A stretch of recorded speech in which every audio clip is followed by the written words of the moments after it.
क्यों हिंदुत्व से लोग इतना जलते हैं?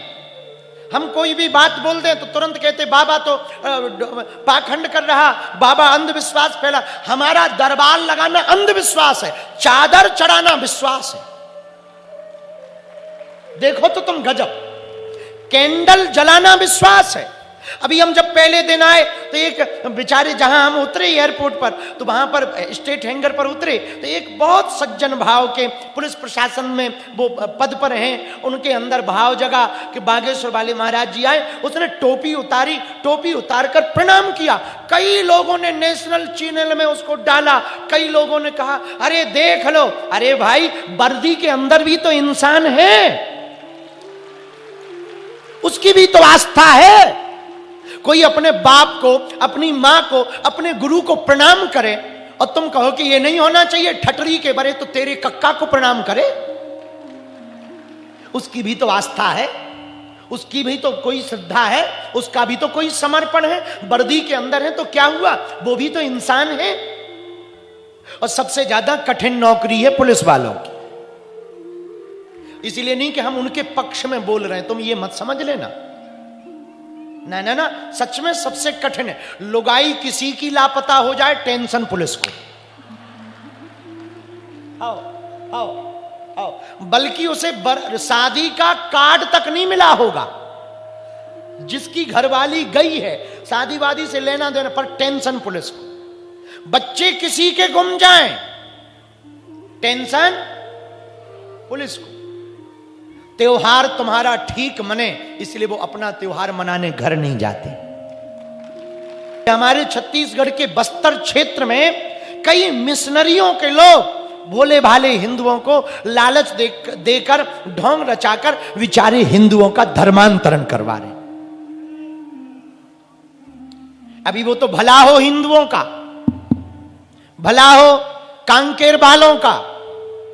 उन्होंने ऐसी बिगुल बजाई कि यदि तुम्हें दूसरे अच्छे लगते हैं ना, दूसरे मजहब वाले, तो तुम यहां गढ़ोगे नहीं, उनके ही देश में जाके गढ़ो। हां, यहां ना गढ़ोगे, दूसरे देश में। लेकिन कई लोगों पे लाठियां चली, हिंदुत्ववादी विचारधारा।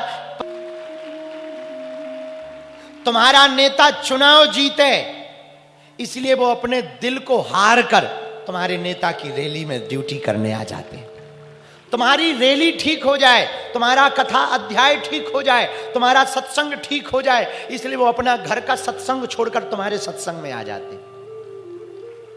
अरे भाई, धर्म का अर्थ हिंसा नहीं है, धर्म का अर्थ अहिंसा है, धर्म का अर्थ प्रेम है, धर्म का अर्थ त्याग है, धर्म का अर्थ धारणा।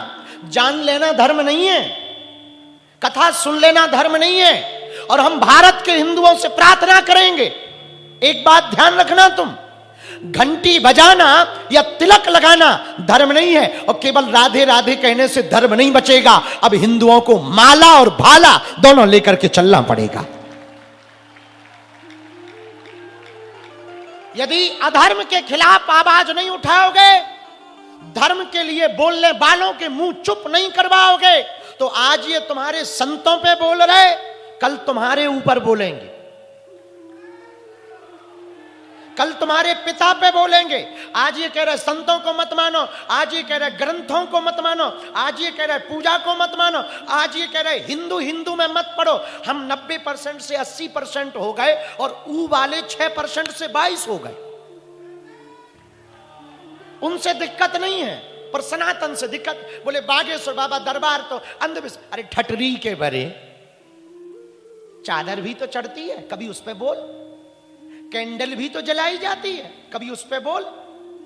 हमारी यात्राएं निकलती हैं तो लोगों को बुरा लगता है, और उनकी यात्राएं निकलती हैं वो पत्थर भी मारते हैं, तब भी कुछ नहीं बोलते। भैया, हम एक बात कहना चाह रहे हैं, हम हिंदू मुसलमान या हिंदू ईसाई नहीं करते। हमारा काम सिर्फ इतना है, हमारे हिंदुओं का धर्मांतरण छत्तीसगढ़ में रुक जाए। और उसके लिए हमने प्रण लिया, जब तक हमारे तन में प्राण रहेंगे तब तक हम छत्तीसगढ़ आएंगे, और एशिया की जो सेकंड लार्जेस्ट चर्च है जसपुर में, उसके सामने कथा गाएंगे। उनके विरोध में नहीं, हम उनको भी बुलाएंगे कि बेटा तुम भी आ जाओ, क्या दिक्कत है हमें? कोई हमारी भैया अब तक जितनी कथाएं हुई, पदयात्रा हुई, क्या कभी अपन लोगों ने दंगा किया? जरा बोलो। इतनी बड़ी दिल्ली से वृंदावन की पदयात्रा हुई, तुमने सिंगल न्यूज पढ़ी कि कहीं हमने पथराव करवाया हो? हम भैया इस देश में दंगा नहीं, गंगा चाहते हैं। हां, हम इस देश में शांति चाहते हैं। मेरे प्रियजनों, धर्म का अर्थ धारणा है। एक बात और, धर्म का अर्थ केवल पूजा पाठ नहीं है। धर्म का अर्थ है अधर्म के खिलाफ आवाज उठाना। धर्म का अर्थ है दीनों पर दया करना। गरीब हिंदुओं की मदद जब तक अमीर हिंदू नहीं करेंगे तब तक हिंदू नहीं बचेगा। गरीब हिंदुओं की मदद अमीर हिंदुओं को करनी चाहिए। हम तो अपनी व्यासपीठ से प्रार्थना करेंगे, जितने संपन्न श्रीमंत हिंदू हैं उन्हें एक एक गांव गरीब हिंदुओं का गोद ले लेना चाहिए।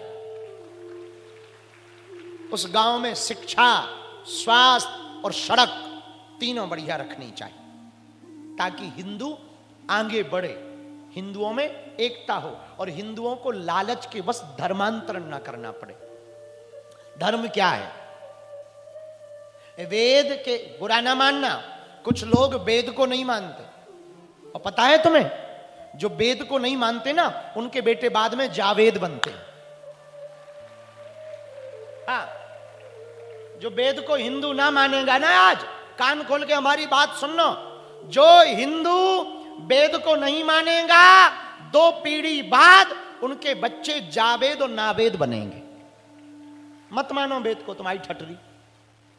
हाँ, फिर मजा आएगा तुमको, फिर कहोगे बड़ी भूल हो गई है, बड़ी भूल हो। इसलिए बच्चों को संस्कार दो बाल्यकाल से। अपने बच्चों को बढ़िया बनाना है। आप अपने बच्चों को कार या व्यापार देकर मरो या ना मरो, भिलाई के पागलो, हम प्रार्थना करेंगे अपने बच्चों को संस्कार देकर के मरना। संस्कार रहेगा तो सब कुछ बढ़िया रहेगा, और संस्कार नहीं रहेगा तो कुछ भी ठीक नहीं रहेगा। बोलो सीताराम। जरा जोर से बोलो, और जोर से बोलो। तो हम धर्म का अर्थ बता रहे थे। धर्म का अर्थ क्या है? धर्म का अर्थ धारणा है, धर्म पर चलना है। जो मान लिया, जो हमारे शास्त्रों ने, वेद ने हमें कहा है, उसको मानना धर्म है, उसके अनुसार चलना धर्म है। ग्रंथ और संत जीवन बदलते हैं। दूसरी बात, पुस्तक उस तक नहीं पहुंचा सकती, पर उस तक पहुंचने के लिए पुस्तक जरूरी है। पुस्तक उस तक नहीं पहुंचा सकती, लेकिन उस तक पहुंचने के लिए पुस्तक तो जरूरी है। धर्म का अर्थ है गुरु आज्ञा, ग्रंथ आज्ञा, संत आज्ञा का पालन करना। एक कथा हमें याद आई। एक राजा हुए, सम्राट अशोक। उनके काल में, जब उनके समय में जब वो राजगद्दी पर बैठे थे ना, उसी समय अकाल पड़ गया। अकाल पड़ा तो उसी वक्त राजा सम्राट अशोक बहुत परेशान भये। उन्होंने बहुत जानकार बुलाए, साधक बुलाए, महात्मा बुलाए, संत बुलाए। महाराज अकाल पड़ा है, कोई तंत्र मंत्र करो, कोई यज्ञ करो, कोई अनुष्ठान करो। किसी ने यज्ञ किया, किसी ने अनुष्ठान किया, पर बारिश नहीं हुई। तो राजा बड़े परेशान भये, क्या किया जाए? तो किसी ने कहा कि आपने इतने महात्माओं को देख लिया, एक यहां पर बिंदुमती नाम की वेश्या रहती है। बिंदुमती वेश्या है, गणिका। एक बार उसको बुलाओ, शायद वो कोई उत्तर दे सके। आपने सबसे सलाह ली, एक बार उसको बुलाओ। राजा बुला नहीं वाले थे, तब तक एक महात्मा ने कृपा की और वो आशीर्वाद देके गए। भयंकर बारिश हुई। अच्छा, अब तक अकाल था, अब बारिश हो गई, तो बिंदुमती को नहीं बुला पाए, बिंदु को नहीं बुलाया। लेकिन महाराज इतनी बारिश हुई कि भयंकर पानी आया, नदी बाढ़ में आ गई, पूरे गांव के गांव बहने लगे। महात्मा चले गए, अब वो तो मिले नहीं। राजा ने फिर जानकारों को बुलाया, तांत्रिक मांत्रिकों को बुलाया, सिद्धों को बुलाया कि कोई नदी को शांत करवाए, पर नदी शांत नहीं हुई। अब राजा बड़ा परेशान।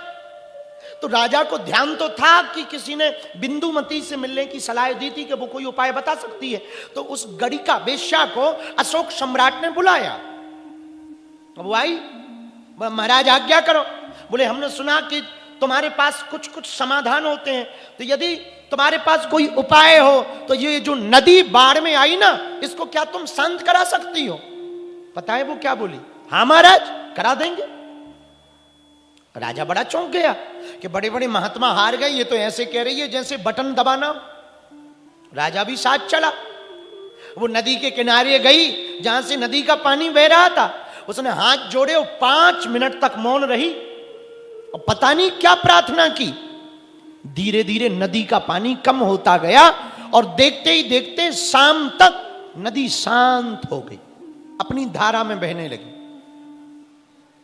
तो राजा ने पूछा कि तू तंत्र मंत्र जानती है क्या? वेश्या ने कहा महाराज मैं कहां तंत्र मंत्र जानूंगी, मैं तो गड़िका हूं, वेश्या हूं, देह बेचने का व्यापार करती हूं। फिर तूने नदी को कैसे शांत कराया? बोले धर्म के बल पर। कौन से धर्म के बल पर? तू तो वेश्या है। बिंदुमती से राजा ने कहा, अशोक सम्राट ने। पता है वेश्या ने क्या कहा? महाराज यही मेरा धर्म है। और महाराज मैं जब नदी के पास गई तो पता है मैंने क्या कहा कि यदि आज तक मैंने वेश्या धर्म का पालन बड़ी शिद्दत से किया हो तो हे नदी तुम अपने मूल स्वरूप में आ जाओ, अपनी मूल धारा में आ जाओ। मैंने सिर्फ इतना कहा। तो राजा ने कहा तेरा धर्म क्या है? राजा ने पूछा कि वेश्या का धर्म क्या है? तब उसने कहा महाराज मैं जब देह व्यापार के रास्ते पर आई ना, तब मेरी जो गुरु थी उसने कहा था कि सुन तू देह व्यापार के रास्ते पर जा रही है, तू गड़िका है, वेश्या है, और तेरा एक ही धर्म है कि तेरे पास जो भी ग्राहक आवे उसको प्रसन्न रखना। अब वो काला भी होगा, बदबूदार भी होगा, दुर्गंध वाला भी होगा, बीमार भी होगा, कमजोर भी होगा, पर तेरा धर्म है उन सबको स्वीकार करना, यही तेरा धर्म है। और महाराज मैंने बिना विचार किए पूरे जीवन भर अपने ग्राहकों में ही भगवान को देखा और अपने धर्म का पालन करती रही। उसका परिणाम है कि आज नदी शांत हो गई। ये कथा सुनने में थोड़ा विचित्र है, पर यह संकेत और संदेश बड़ा दे रही है। ये बिंदुमती की कथा कह रही है कि यदि हम धर्म पर चले ना तो अधर्म भी धर्म हो जाता है। उस पर काम करें। नेता का धर्म है विकास करना, साधु का धर्म है सनातन का प्रचार करना, अधिकारी का धर्म है कार्य करना, डॉक्टर का धर्म है रोगियों की दवा करना। अब चाहे बीमार जो भी हो, गरीब हो, पिछड़ा हो, विछड़ा हो, हिंदू हो, सिख हो, ईसाई हो, डॉक्टर का धर्म है। जिसका जो धर्म है यदि वो पालन करे ना, हम एक दावे के साथ कहते हैं तुम सन्यास भले ही ना लो, जो तुम्हारा दायित्व है यदि दायित्व को ठीक से निर्वाहन करोगे तो सन्यास से ज्यादा फल तुम पाओगे। बहुत से लोग कहते हैं बाबा बनना है। बाबा बनने से परमात्मा की प्राप्ति नहीं होनी है। जो बाबा बनकर के, सन्यासी बनकर के तुम पा सकते हो वो तुम अपने दायित्व का निर्वाहन करके भी पा सकते हो। रसोईया रसोई बनाने का दायित्व ठीक से निभाए, अधिकारी अपना पद का दायित्व ठीक से निभाए, नेता अपनी राजनीति का दायित्व ठीक से निभावे, प्रजा अपनी प्रजा होने का दायित्व ठीक से निभावे, पुजारी अपनी पूजा का धर्म ठीक से निभावे। कथावाचक कथा चढ़ावा के लिए नहीं, धर्म के बढ़ावा के लिए कथा करे, ये दायित्व ठीक से निभाए तो हम पक्के दावे के साथ कह सकते हैं कि आपको सन्यासी बनने की आवश्यकता नहीं है, आपको गृहस्थी में भी परमात्मा की प्राप्ति हो जाएगी। आप जहां रहोगे, आपने देखा नहीं कई संगीत वालों को भगवान की प्राप्ति हुई, कृपा हुई गाते गाते।